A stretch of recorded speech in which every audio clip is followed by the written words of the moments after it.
How's it going, guys? Today I'm going to be showing you how to make speed gauge drums from scratch. This is what we have made by the end of the video.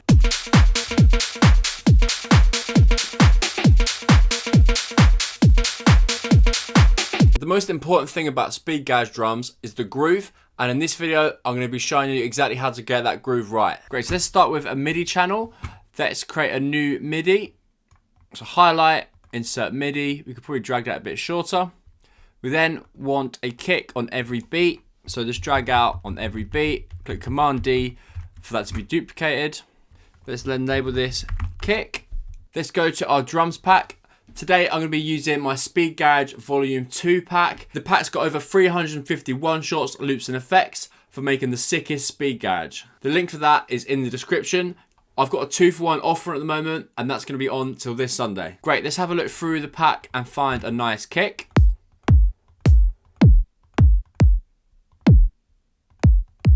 Six is very thumpy. Let's go with that for now. We can always change it later. Pro tip, when you're making drums, make sure you make it in MIDI. This way you can switch out the drum sounds in the sampler, and in your next project, you can just copy the same one and change the sounds. Let's make sure the project is at 130 to 140 BPM. Let's leave it on 135 for the moment.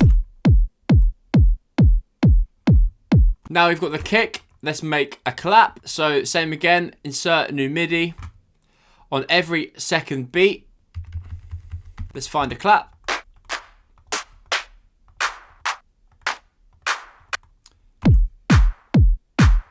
Probably a bit too much tail.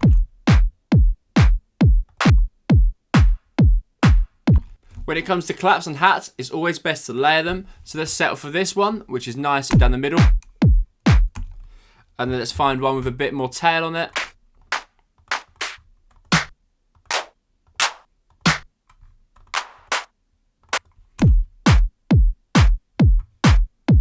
Great, now we've got the kick and the clap, let's add a hat. So in terms of MIDI, it's going to be the exact same as the kick, but shuffled along. So you can grab that same MIDI and then move it along so it's on the offbeat. Let's look for a sound itself.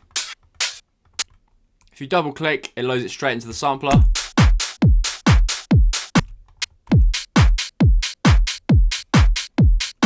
Let's add a second hat. When it comes to hats and claps, you want about 2 to 3 layers of each. Otherwise, your drums are going to sound really thin and weak.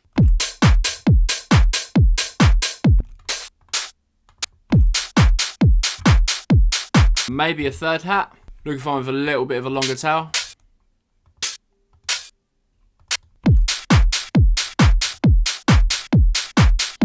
One thing you can do with speed gauge drums is this to the hats. So the first one you keep on the same, then the second one you pitch up, so it creates some up-down rhythm. Some hats it doesn't work on, like that one, so let's keep that normal and try on another hat. Let's try it on the last one. I think it works best on that one. Now we've got the hat, let's add some percussion. This next section is the most important part. Now we're going to be utilizing a triplet grid to add that speed gauge swing. Let's create a new MIDI and look for our rim shots. This third one sounds good. Drag that in. So go to the MIDI, click triplet grid, and then let's zoom in and start laying down the beat. So as you can hear, that already creates a swing. Maybe try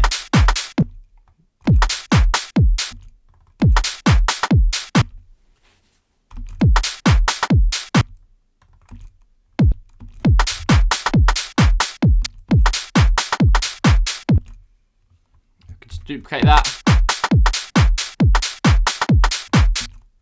Maybe a double hit here.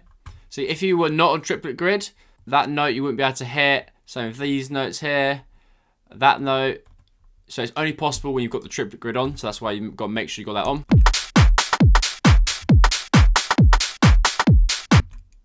I mean, this is quite a lot of notes. You could obviously dumb it down a bit. So, for example, you could just have it at the end. So,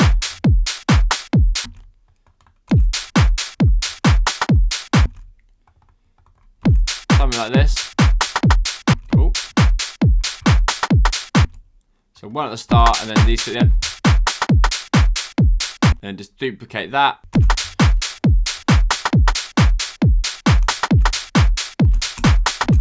just have one. There's lots of variations that you can use and lots of different percussion sounds. Just make it how you want, and if you're happy with it, then it's good to go. Great, so let's stick with the original one for now.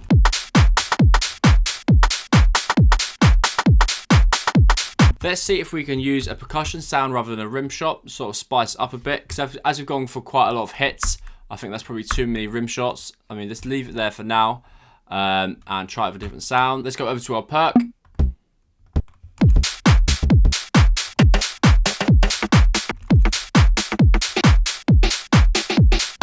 That's quite a banger one.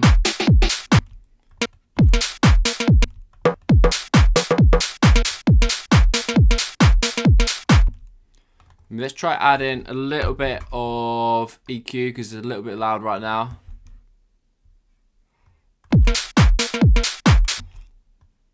Cutting off some of the top, cutting out some of the lows. Pretty cool. So maybe add some sort of delay. Notes.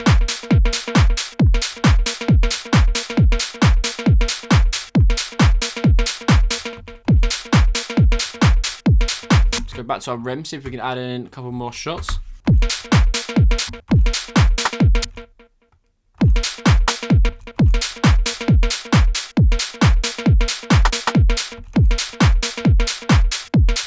Drag these ones. Let's maybe use a perk sound for that as well. Where's that cool one?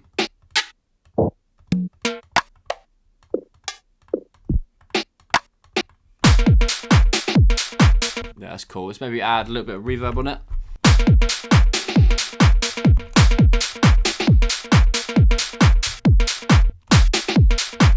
Another EQ, just like the other one. Take out some of those top ends, sort of leave that for like the hats. Maybe pan it. Pan it the other way. Pan the other one.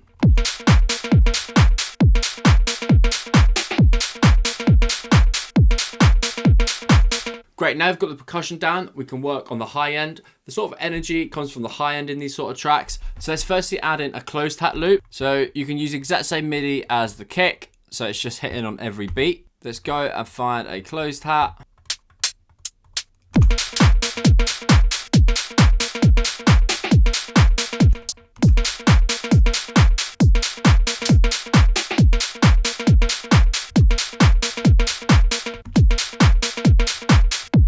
Without it, with it. It will sound more sensible when we've added the groove in as well. Great, now we can add a shaker. So you want this to be very quick, like so, and then you want to also take out and add a little bit of velocity variation at the bottom. I mean, that's probably enough. Let's go to our shakers.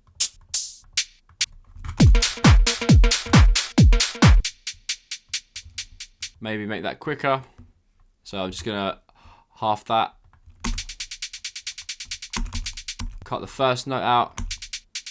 Sort of making it up as I go along. Let's see how it sounds.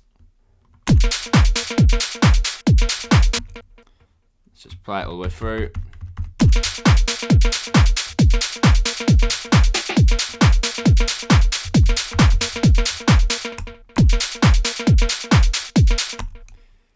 We could then add a little bit of reverb just to soften it. We also then need to lower that in the mixer locks, it's too loud.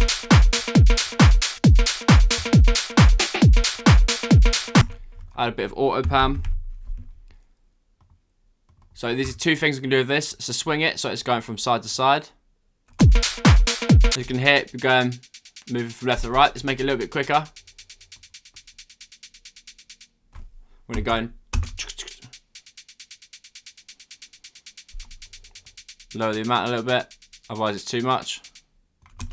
We then want another auto pan, almost side chaining. So if you click this, the rate, lower the offset, change the shape.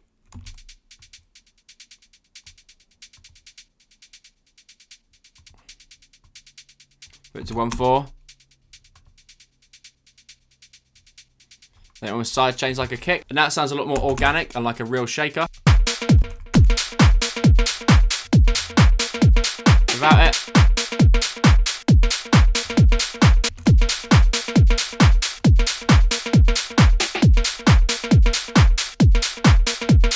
It sounded pretty good. We can now add a ride to add some more depth to the hi-hats. So let's go here, duplicate one of the hats, and this will be ride. We'll keep the exact same MIDI, and let's search for a ride. Just hear it.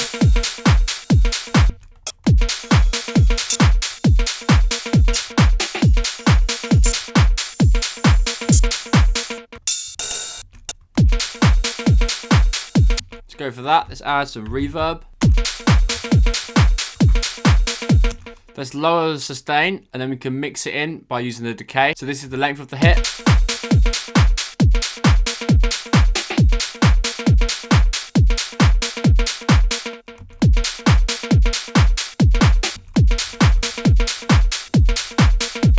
Great, what I think is missing now, some more power in the claps. So let's add an extra layer of clap just to make sure. Just making sure I've not already got that one. So add the clap sick.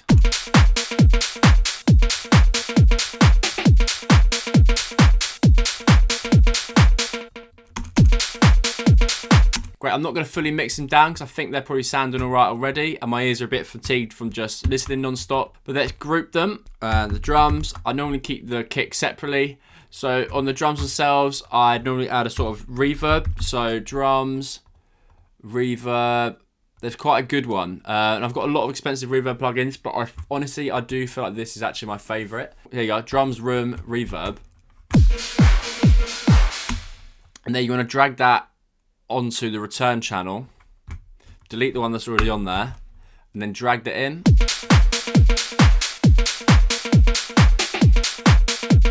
To then glue it all together, let's add a glue compression. So let's go.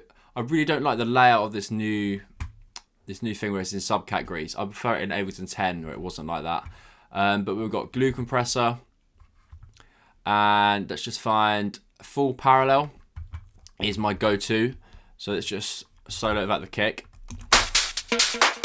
So you only want it going from about 0 to 5. So let's just lower that threshold.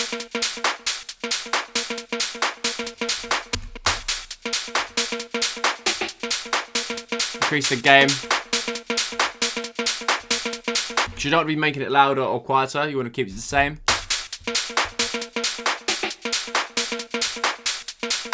If you have a lower attack, it's going to be a bit softer.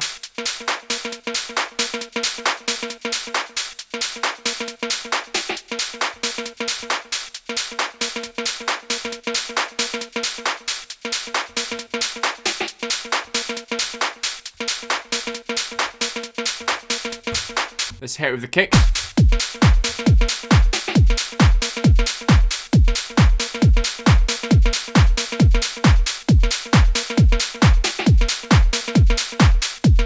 Yes, it sounds better with a slightly more harsh attack, so about 3. And I'll get the ratio at 4.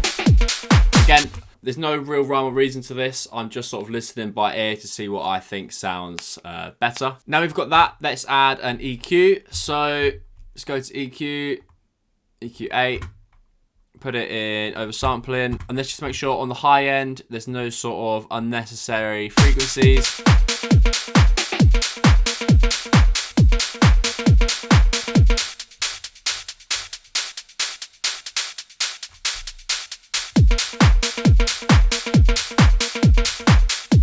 Great, you could then play around and add a drum bus. So this is a sort of saturation compression unit. If you click here, it compresses. Without it, it's fine. I mean, we've just added this glue compressor here, so we don't really need it. I do find that the drum bus does have some quite harsh frequencies to it. So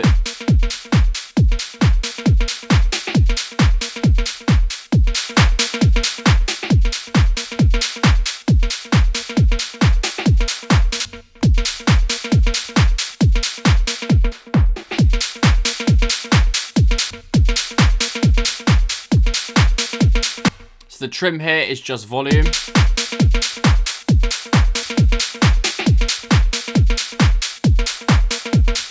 So it is helping sort of glue stuff together and make the hi-hats a little less harsh, but it also means they'd be a little bit less present in the mix. It shouldn't really be dampened as much as it is. Lower the dry wet.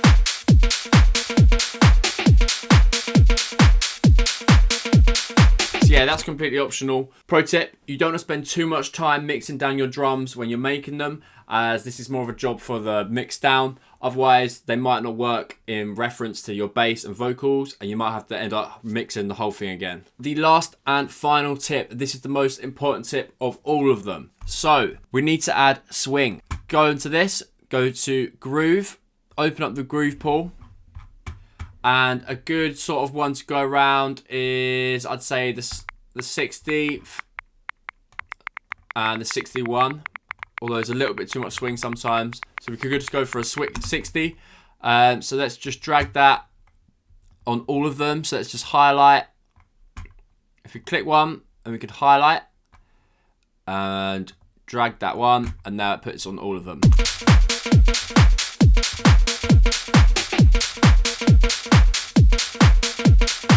You do not want to put any swing on your kick. So leave that unswung. All these are sort of bouncing off the swing from the kick.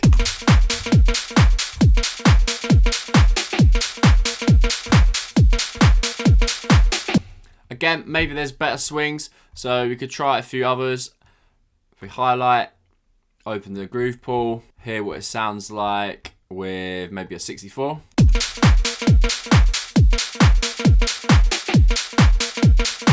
For me, I'd say that's too swung, so let's maybe go for like a 57. Great guys, thank you very much for watching. I hope that was helpful. As always, please comment down below which videos you want to see next.